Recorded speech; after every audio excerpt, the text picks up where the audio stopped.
There you go. Good morning. It's great to be here on KCMO Talk Radio. I bring that up because there's a new study I just saw, actually, Fox News talking about it with Dr. Jordan Peterson here in the last hour. And it was on my rundown for this morning. And I want to welcome you into the conversation, by the way, on why you think this is happening at 913-408-7710. Young boys, 12th grade boys, are trending more conservative as a political identity and less liberal.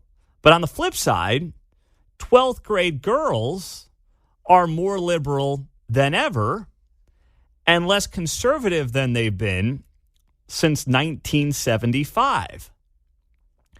So you have the sexes going in very different directions. You have teenage boys, high school seniors essentially, identifying as more conservative than at any point in the last 45, 50 years since this study's been done. And you have women trending more liberal than at any point in the last 50 years since this study's been done. It's a Monitoring the Future survey, University of Michigan, and it goes back to 1975. So here's the data. Right now, 23% of 12th grade boys identify as conservative. Only 13% identify as liberal. That number back in 2009 was actually reversed. 21% of 12th grade boys identified as liberal, 20% were conservative. So it was about split amongst boys in 2009. Now, that's the first year Barack Obama. Young people are feeling good. Obama's going to save the world. He's going to save the planet. We've never seen anything like him. Hope and change, all that, right? So, I could see young, naive folks getting wrapped up in all of that. But now, young boys, 12th grade boys, identifying as liberal has fallen off a cliff, and it's really taken a nosedive since 2016. Meantime, on the other side, 12th grade girls go back to 2009, when 20% of 12th grade girls were liberal and 15% were conservative. Okay, kind of close, but maybe what you would expect. The numbers jumped. Now, 30% of 12th grade girls are liberal and only 12% are conservative. That's the lowest number of conservative 12th grade girls since 2000 when it was 11, and then also back in 1975 it was 11. It peaked at 17% of 12th grade girls who said they were conservative back in 2006, but really since 2016 it fallen off a cliff. Since Donald Trump's election, 12th grade girls have not been willing to either admit or say or consider themselves conservative. So you have this gender gap growing. And here are my thoughts on why this is breaking down the way it is. I think young men, first off, there's a lot of very good podcasters, YouTubers who are reaching out to the young male demographic. Guys that are on this station, Ben Shapiro being one. People like Steven Crowder, even though he's gotten a little crazy, have done a good job. And, we try to do that here, but I understand we might not find them on this platform per se, of reaching out and explaining why conservatism works for all people. It's your best bet for all people, but even for younger people. As millennials, myself, and Mark's in that category as well. Now, for women, to me, this is nothing but emotion around Donald Trump. Because when you go back to 2016, it kind of hovered around the 15-16% of conservative or 12th grade girls who consider themselves conservative. It was kind of around there for the better part of 10 to 15 years. And then it fell off a cliff in 2016. And there's only one reason for that I can decipher. It's not policy. It's just Donald Trump and social media ingestion. That's all it is. Yeah, I'm with you there. I think that's a big part of it, too. But I think we've whipped up the Roe v. Wade thing in the last few years to maybe where younger females feel, I don't know what the word is. They're buying in all of it. Yeah, no, I think that Roe v. Wade absolutely plays a role. Yeah. There's no doubt about it. And that Roe v. Wade, I think they misunderstand what Roe v. Wade is really about. Not about banning abortion. It's simply making it a state-by-state issue. But I think they bought into the narrative that somehow, and we saw Their that rights are under attack. in the Value Them Both vote last year in Kansas, right? There were lines of young women all over the state of Kansas who had never voted before showing up to vote because the belief was that abortion would become illegal, and the media and social media has made that issue one that they have been able to tap into and convince women of by joining their side on it. Instead of trying to find that gray area, they don't want to do it. They just want to say they're after your bodies and, they're going to tap into that politically speaking. And the Democratic Party is going to try to plant its flag with young women on that very issue. And it's worked for them to some degree. It's easier to personify that concern, right? Absolutely. Bingo. Don't go into the details of it, right? Just, hey, they're coming that guy's for you. taking them away from you. Yes, Trump. yes. Combine that with Trump, and you've got a perfect storm on why 12th grade women may be trending or are trending clearly towards liberalism. But now I thought about this too through the prism of dating.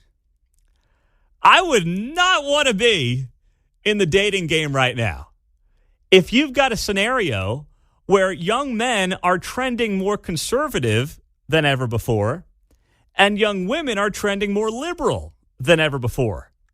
How the heck is that going to work? I mean, do you just kind of hash it out and hope you can kind of split the middle in some degree, or what do you do? Or, do the guys secretly become a bunch of behind closed doors soy boys? I mean, what do you do? Or do the women come around and say, hey, maybe I'm not seeing this clearly. Maybe I'm not seeing this right. I don't know. But I would love to be a fly on the wall as young people try to find their forever mate while at the same time likely having more political differences than they've had over the last 50 years. I mean, normally this has been within 5 points. We're now at a point where young men are trending conservative at a higher rate than ever before, and young women are trending liberal at a higher rate than ever before.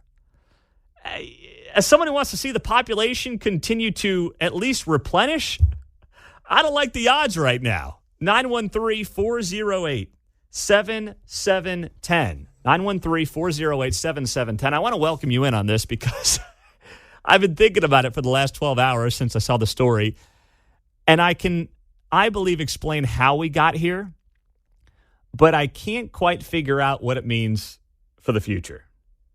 That's also our text line, of course, as well on KCMO Talk Radio.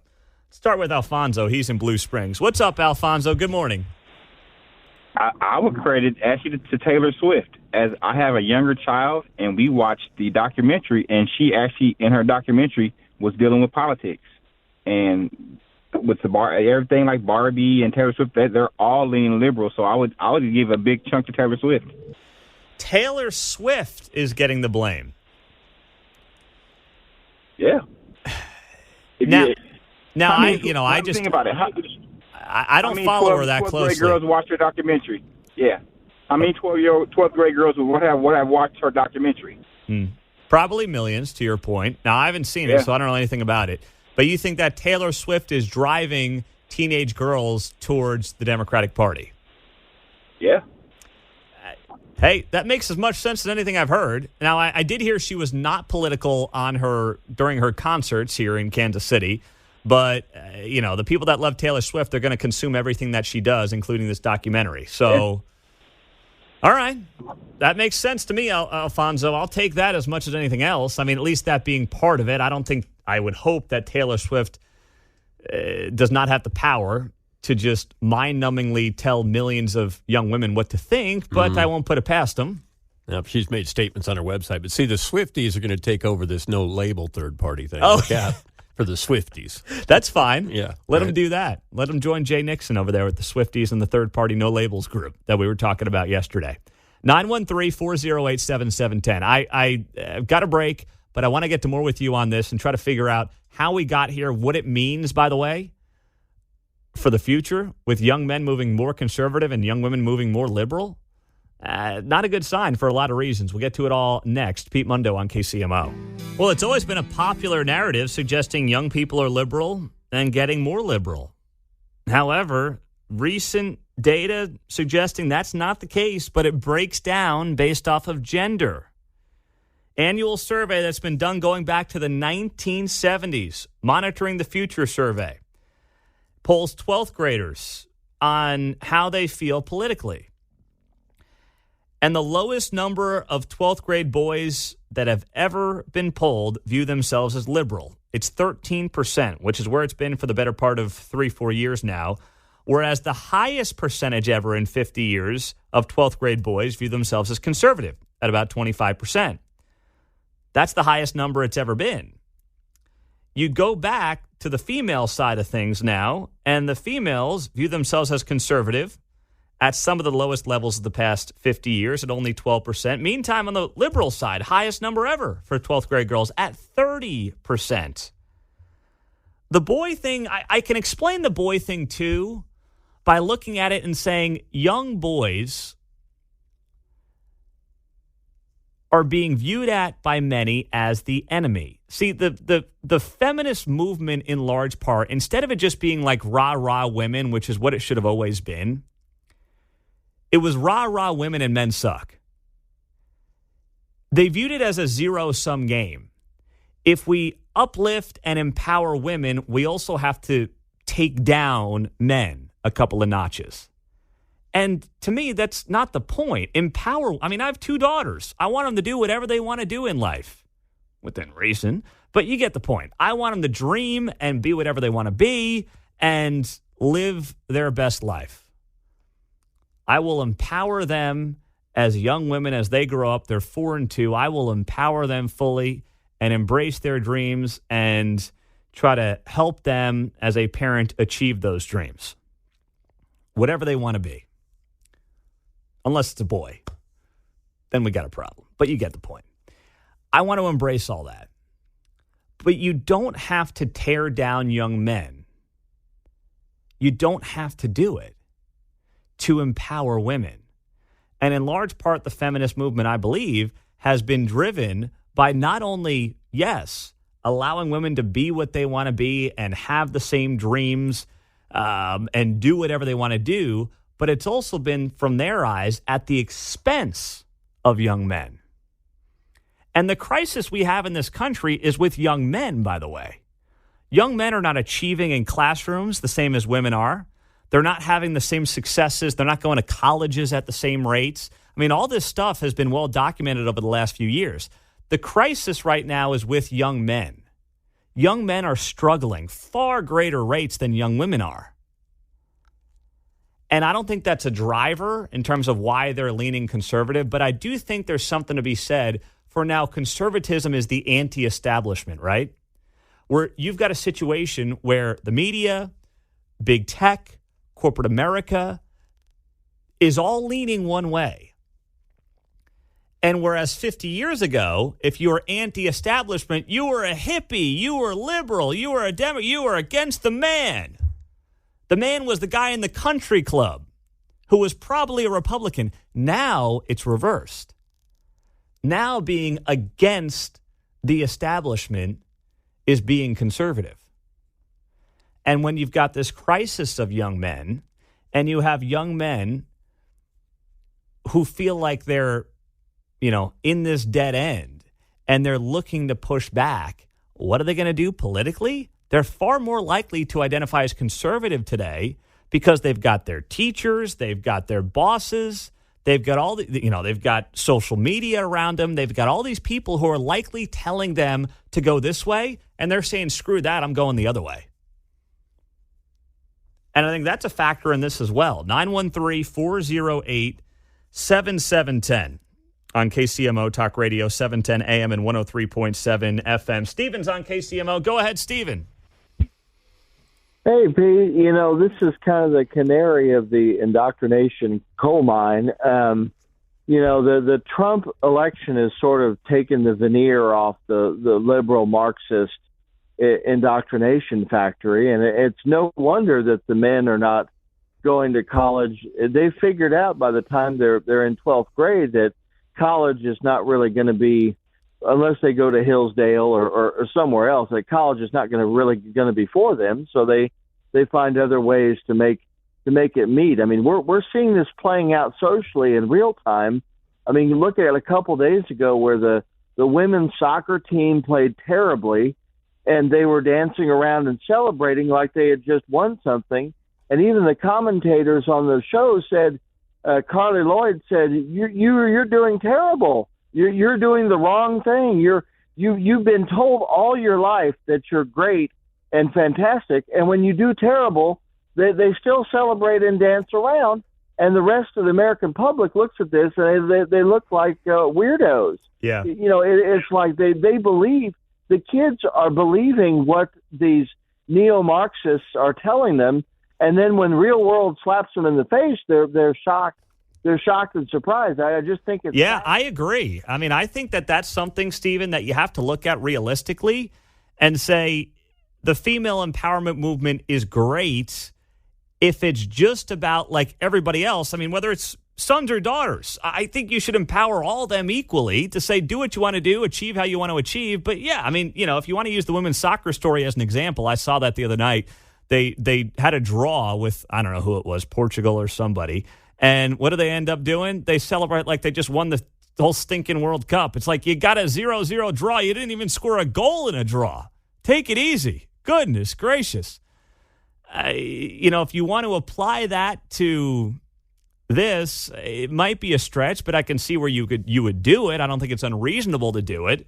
But I think the bigger picture here is what we were talking about earlier with John. And yes, the Roe v. Wade thing plays an issue. Trump plays an issue.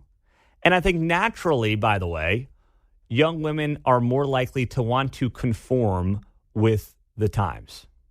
They're more likely to want to appeal to what appears to be in. They're more likely to want to be part of the in crowd than boys. I have 2 daughters, but then I grew up as one of 3 boys. And boys are knuckleheads and don't really think about that stuff. I can even see it in my 4-year-old. I mean, they do. They want to be pleasers far more than boys at all ages. And when the media and corporate America and your teachers and professors and everybody else is telling you to go one way, young girls are far more likely to go that way than young boys. And let's be honest, too, though. At that age, at 12th grade, you don't even really know what you are. So conforming, as much as anything, seems to be the answer here. Coming up, where are we at as the Royals consider their future, North KC versus the East Village? And are those 2 locations, are those 2 counties battling each other? Are they competing against each other? And is that good for the taxpayer? Patrick Ishmael. Show Me Institute next.